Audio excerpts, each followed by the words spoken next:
अत्यंत भाग्यशाली अशी मनमोहक सुंदरतेची कास असणारी वृषभ रास याविषयी आपण जाणून घेतोय। गेल्या भागामध्ये याविषयी आपण सविस्तर चर्चा केलीच आहे।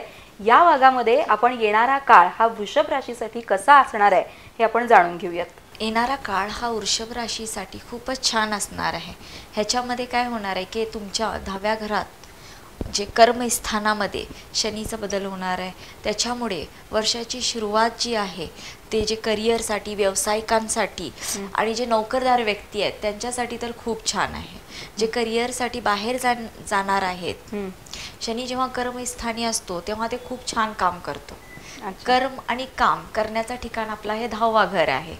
तर त्या ठिकाणी शनी आल्यामुळे जे व्यावसायिक आहेत त्यांना काही नवीन व्यवसायाची सुरुवात करायची असेल, इन्व्हेस्ट करायचं असेल तर ते खूप छान पद्धतीनं करू शकतात। आणि जे नोकरदार व्यक्ती आहेत ज्यांना आपली नोकरीमध्ये बदल पाहिजे, ते दुसरीकडे अपॉर्च्युनिटीज बघतायत आणि दुसरीकडे बदल त्यांना जे हवं आहे ते बदल होऊ शकतो। आणि तिसरं काय, करिअरच्या बाबतीत जे नवीन जे शिकलेले आहेत, ज्यांनी डिग्री डिप्लोमा केले, ते इंजिनियर वेगवेगळ्या क्षेत्रातले आहेत, त्यांना पण हा वर्ष खूप छान आहे। एकंदरीतच वृषभ राशीसाठी अपेक्षित फळ देणारा आगामी काळ आहे। मग वृषभ राशीच्या लोकांनी कोणत्या क्षेत्रामध्ये जावं की ज्यांना जास्त प्रगती करता येईल?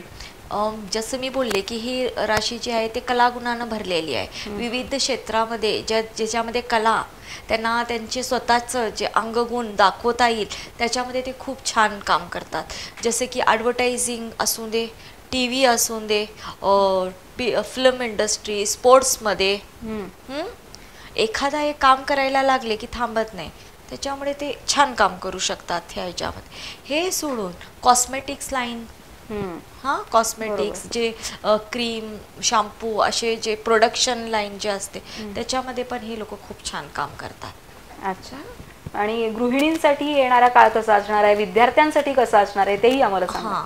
गृहिणीसाठी तर ती जे गृहिणी आहे वृषभ राशीची, हे आपल्या फॅमिलीवर खूप प्रेम करणारी असते, हे गुणानं भरलेली आहे। आपली फॅमिली सांभाळून, हे फॅमिली आई वडिलांकडे पण ह्यांचा खूप झुकाव असतो, त्यांचं लक्ष तिथं पण असतं। त्याच्यामुळे काही प्रॉब्लेम्स येऊ शकतात की एकाच वेळी दोन ठिकाणी तुम्ही बॅलन्स ठेवू शकत नाही।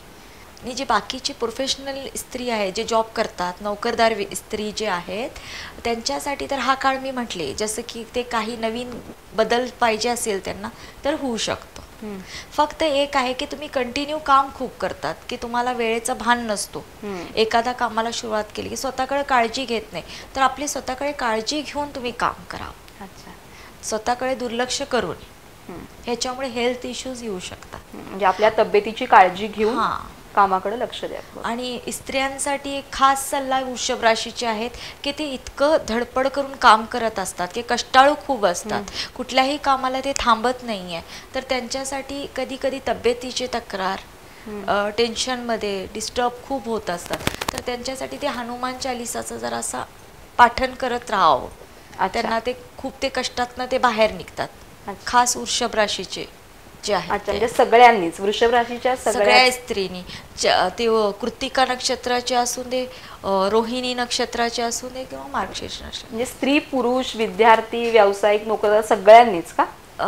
स्त्रियांसाठी, खास स्त्रियांसाठी जास्त करून स्त्रियांनी हनुमान चालिसाचं पठण करावं। अच्छा, आणि तसं विद्यार्थ्यांसाठी काय सांगाल? विद्यार्थ्यांसाठी हे आहे की विद्यार्थी, मी जे बोलले की ह्या जे वृषभ राशीला खूप राहणं छान, स्टँडर्ड हे आवडतो, तर हे जरासा शोषा न करता अभ्यासाकडे, आपल्या करिअरकडे लक्ष द्यावं। अच्छा, म्हणजे छान चौकीच्या गोष्टींकडे जास्त लक्ष न देता आपल्या करिअरकडे लक्ष द्यावं का, म्हणजे हे स्वतःलाच प्रेझेंटेबल, स्वतःला सजण्यामध्ये ते वेळ खूप घालवतात, त्याच्यामुळे छान अपॉर्च्युनिटीज निघून जातात। आता कसं आहे की एक्झाम संपलेले आहेत विद्यार्थ्यांचे, तर पुढचं फोकस काय करायला पाहिजे, कुठला क्षेत्र त्यांच्यासाठी योग्य आहे, तर योग्य ते आपलं मार्गदर्शन घेऊन त्यांनी पुढचं विचार करावं आणि जास्तीत जास्त आपल्या एज्युकेशनकडे लक्ष द्यावं। अच्छा, त्यासाठी त्यांच्यासाठी काही वेगळा उपाय वगैरे तुम्ही सुचवाल का? जसं तुम्ही स्त्रियांसाठी हनुमान चालीसा पठण सांगितलं, त्यांनी महादेवांची आणि विष्णूची आराधना करावी। अच्छा, हे सगळ्यांसाठी आहे। वृषभ राशीचे सगळ्यांनी महादेव आणि विष्णूची आराधना जास्तीत जास्त करावी. अच्छा, मग महादेवाची आराधना म्हणजे नक्की काय करायचं? म्हणजे महादेवावर अभिषेक करणं वगैरे असेल किंवा तसं हा, तुम्ही रुद्राभिषेक करू शकताय किंवा स्वच्छ जलानं अभिषेक करा. घरामध्ये देवघरात आपण जेव्हा पिंड ठेवतो ते पिंडामध्ये तुम्ही बेलाची पाने, बेलपात्र हे शुद्ध जलाचा अभिषेक करून नमस्कार केलं तर पण खूप झालं. एक अगरबत्ती लावून नमस्कार केलं तर पण खूप झालं. ओम नमः शिवायचा जप करा. अच्छा, म्हणजे ह्या जे स्टुडंट आहेत, जे विद्यार्थी आहेत, ओम नमः शिवायचा जप केल्यामुळे त्यांची एकाग्रता छान होते. बरोबर. हां, ते करू शकतात. काही वेळेस असं होते की विद्यार्थ्यांसाठी जेव्हा ते ॲडमिशन घेताना आपल्या आई वडिलांकडून लांब जाऊन त्यांना शिक्षण घ्यावं लागतं. खास वृषभ राशीच्या व्यक्तींसाठी हे कृत्तिका नक्षत्र आणि रोहिणी नक्षत्रामध्ये खूप घडून येतं ह्या गोष्टी, की त्यांना लांब जाऊन शिक्षण घ्यावं लागतं आणि त्याच्यात ते लांब जाऊन शिक्षण घेतल्यामुळे त्यांची एकाग्रता लागत नाहीये. ते तर ते चुकीच्या मार्गावर जाण्याची शक्यता पण जास्त असते. तर त्यावेळेस थोडासा त्यांना आपलं लक्ष की आपल्याला काय करायला पाहिजे काय नाही, तिथं लक्ष जर ते व्यवस्थित हे फोकस करून जर काम केले तर ते खूप पुढेपर्यंत जातात. अच्छा, म्हणजे ती खबरदारी घेणं जास्त गरजे. आणि आई वडिलांना पण छोटे मुलं असू दे, आता वृषभ राशीची जी छोटी मुलं आहेत 5 ते 12 वर्षाची मुलं आहेत, ह्यांना थोडासा टॉन्सिलचा गळ्यांचा ह्या आजारापासून खूप त्रास होतो. खास छोट्या मुलांकडे थोडं आई वडिलांनी जास्त लक्ष द्यावं. ह्या मुलांना, छोट्या मुलांना गॅजेट्स पासून जरा लांब ठेवावं. त्याच्यामुळे त्यांच्या पुढच्या करिअरमध्ये पण पुढच्या आयुष्यात त्रास होत नाही. अच्छा, म्हणजे मुलांनी लॅपटॉप, मोबाईल यासारख्या गोष्टींपासून लांब राहायचंच आहे, पण त्यातल्या त्यात वृषभ राशीच्या मुलांनी आणि त्यांच्या आई वडिलांनी जास्त लक्ष द्यायचंय आणि त्यांना घशाचे किंवा सर्दीचे विकार होऊ शकतात त्याकडेही लक्ष द्यायचंय. हा, गरज नसताना काही वस्तू वापरू नये गॅजेट. अच्छा, जर गरज आहे तर आता वापरू शकता. म्हणजे कुठल्याही गोष्टीवर कंट्रोल असावा. ह्या राशीमध्ये थोडासा कसं थोडासा अस्थिरता, चंचलता असते, त्याच्यामुळे त्या गोष्टीवरनं ते स्टुडंट्सला, विद्यार्थ्यांना खूप त्रास होतो. मग त्यासाठी तुम्ही काही वेगळा उपाय वगैरे सांगू शकता का, की म्हणजे महादेवाची पूजा अर्चा केल्यानंतर त्यांना विष्णू आणि महादेवांची पूजा करावी. त्याच्यामुळे त्यांना खूप छान रिझल्ट मिळतं. मग आता वृषभ राशीच्या लोकांसाठी शुभ अंक किंवा शुभ वार कोणता आहे? आता त्यांच्यासाठी जे शुभ अंक आहे तो 6. 6 नंबर हा शुक्राचा नंबर आहे. त्यांच्यासाठी ते खूप शुभ असतो. 6, 5 हा चालतो त्यांच्यासाठी, पण 1 आणि 2 अवॉइड करावं त्यांनी. अच्छा, म्हणजे हे शुभ अंक जे आहेत म्हणजे कोणत्याही कामाची सुरुवात करण्यासाठी त्या तारखेला करायचं असतं ना, बरोबर? तसं अजून अंक कुठं कुठं वापरता येतात हे शुभ अंक राशीप्रमाणे? राशीप्रमाणे जेव्हा तुमचा शुभ अंक माहित आहे की तुम्हाला हा अंक वापरायचा आहे, तर तुम्ही हा अंक गाडीला वापरू शकता. तुमच्या मोबाईल नंबर मध्ये हल्ली आपण मोबाईल वापरतो, गाडी वापरतो, तर ह्याच्यासाठी तुम्ही वापरू शकता. इवन तुम्ही घर घेताना त्या नंबर मध्ये पण तुमचा शुभ अंक 6 असावा. मग त्या 4 अंकी किंवा 3 अंकी संख्येमध्ये त्याची बेरीज 6 येणं अपेक्षित आहे की 6 हा अंक येणं? ऑल कॅल्क्युलेटिंग करून तुम्ही जर 6 येत असेल तर पण शुभ आहे. अच्छा, जर फक्त 6 असेल तर पण शुभ आहे.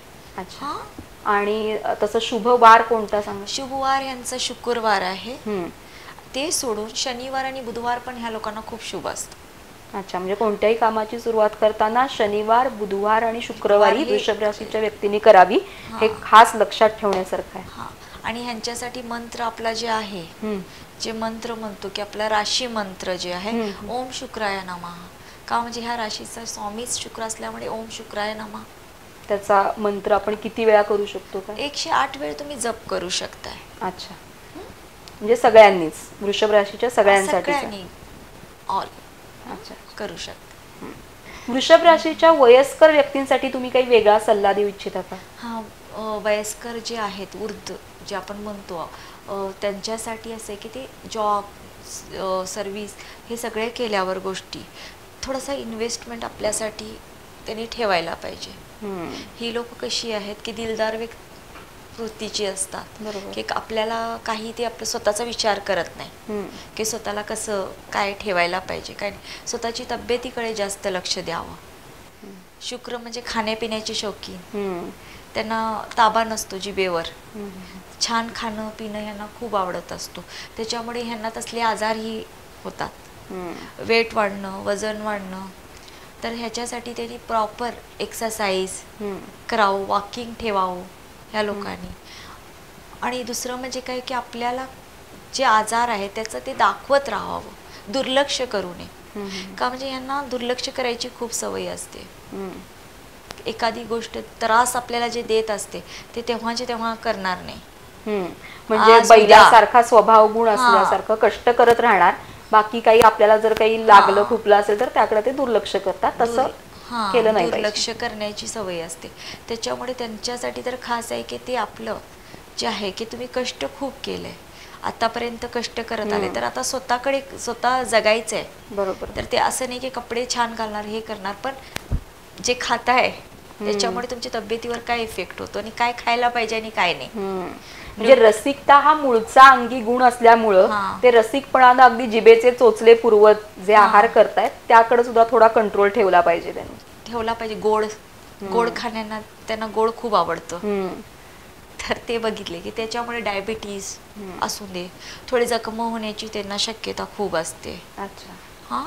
त्याच्यामुळे त्यांची तब्येतीचे जास्त पाय ते सुजणं, अंग म्हणजे जड बोलतात ना, काय बोलतात त्याला, मोठा तसल्या गोष्टी खूप घडतात.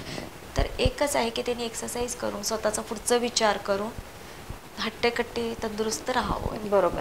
तुम्ही मगाशी बोलता बोलता म्हणालात की वृषभ राशीच्या लहान मुलांना घशाचे विकार वगैरे होऊ शकतात. तर तसं ओव्हरऑल आपल्या शरीरावरती वृषभ राशीच्या सगळ्या लोकांनाच म्हणजे घशाचे विकार होण्याची शक्यता असते का?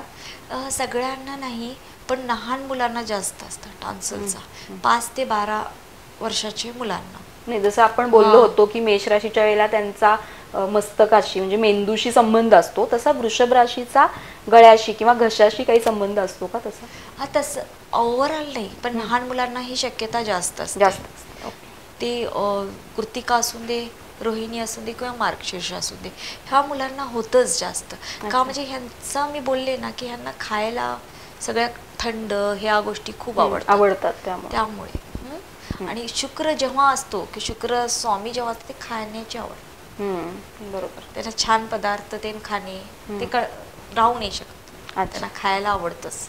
आता 2023 हे अर्ध वर्ष आपलं संपत आलेलंच आहे, पण इथून पुढचा येणारा काळ हा ओव्हरऑल वृषभ राशीसाठी कसा असणार आहे, किंवा कोणते ग्रह कोणत्या स्थानी जाणार आहेत आणि त्याचा त्यांच्यावर काय फरक पडणार आहे, कोणत्या ग्रहाचा प्रभाव असणार आहे, त्याविषयी काय सांगा. आता तर आहे जे आहे शनी जे आहे ते दशमी स्थानी असल्यामुळे, कर्मस्थानी असल्यामुळे ह्याच्यामुळे ह्यांचे खूप छान कामं होणार आहेत. फक्त कसं आहे की फॅमिलीमध्ये रिलेशनमध्ये थोडासा प्रॉब्लेम येऊ शकतो. अच्छा. थोडा शनी कर्मस्थानी आल्यामुळे थोडा फॅमिली रिलेशन्स जे असतात, म्हणजे आपले नातेवाईक असू दे, जे व्यावसायिक आहेत, गृहिणी आहेत, जिथं जॉब करतात, त्या ठिकाणी जे असतं आजूबाजूचे जे आपले कलिग्स असतात त्यांच्याबरोबर थोडासा प्रॉब्लेम येण्याची शक्यता आहे. त्याच्यानंतर राहू पण ह्या वेळेस वर्ष अखेरमध्ये राहू पण शुभ स्थानी येणार आहे. त्याच्यामुळे थोडा आर्थिक बाबतीत त्रास होऊ शकतो. म्हणजे काय निर्णय घ्यायचं, आर्थिक उलाढाली करायची की नाही, मोठे इन्व्हेस्टमेंट करताना करायचं का नाही, ह्याचा विचार करूनच करावं. योग्य ते सल्ला घेऊनच पुढचा विचार करावा. नोकरी चेंज करायची की नाही. काही वेळेस असं होणार आहे की राहू जेव्हा शुभ स्थानी येऊन बसतो तर आपोआप भांडणं होणे, वादविवाद होणे, हे तक्रार पण खूप वाढतात. त्याच्यामुळे वर्ष अखेरला थोडासा सावधानीनं निर्णय घेतलेला बरं, काही घाई गडबडी न करता. आणि एकंदरीतच वृषभ राशीसाठी तुम्ही असा काही वेगळा सल्ला किंवा उपाय असं काही सांगू शकाल का? ही लोक मी जसं बोललो की ही जमीन तत्वाची रास आहे, मातीला हे करणारी रास आहे, तसंच हे राशीमध्ये कष्ट करण्याची खूप तयारी आहे. तर ही राशी जशी कष्ट करते तसं स्वतःकडे लक्ष द्यावं, स्वतःची तब्येतीची काळजी घ्यावी, आपल्या जिभेवर नियंत्रण ठेवून, जे खाण्यापिण्यावर नियंत्रण ठेवून तब्येतीची गोष्टी सांभाळून काम करावं पुढे. आणि महादेवांची मी बोलले की विष्णू महादेवांची आराधना करावी, ह्यांना खूप छान फळ मिळतो. त्याचबरोबर त्यांना बालाजी ह्यांचं पण ते केलं की खूप छान आहे. ह्या लोकांना ते शुक्राचा प्रभाव खूप छान येतो. अच्छा, मग बालाजीचं उपासना करायची म्हणजे नक्की काय करायचं, म्हणजे बालाजीचं स्तोत्र वगैरे का? हा, त्यांनी शुक्रवारी असं बालाजीचं स्तोत्र म्हणू शकतो. हे विष्णूचे रूपच आहेत बालाजी म्हणजे. बरोबर. हा, विष्णूचं रूप आहे, त्याच्यामुळे त्यांनी बालाजीचं मंत्र म्हणा, बालाजींची मूर्तीची पूजा करा, त्यांना पण तुम्ही शुक्रवारी करू शकतात. काही वेळेस असं असतं की विष्णूचं कसं करायचं काही लोकांना माहीत नाहीये, तर ते बालाजीचं करू शकतात. हा, आणि दुसरं काय आहे की ह्या लोकांनी जास्त घाई गडबडीनं निर्णय न घेता, आकर्षित न होता, शांतपणे विचार करून निर्णय घ्यावा. करिअरचा असू दे, कुणाला लग्नाचा असू दे, लग्न करतानाही घाई गडबडीने निर्णय नाही घेऊ नये. बरोबर. मी म्हटले की हे लोक लवकर प्रभावित होतात, समोर अट्रॅक्टिव्ह होतात, त्याच्यामुळे त्यांना खूप काही गोष्टी त्रास पण होतो जास्त, तर ते सांभाळून काम करावं.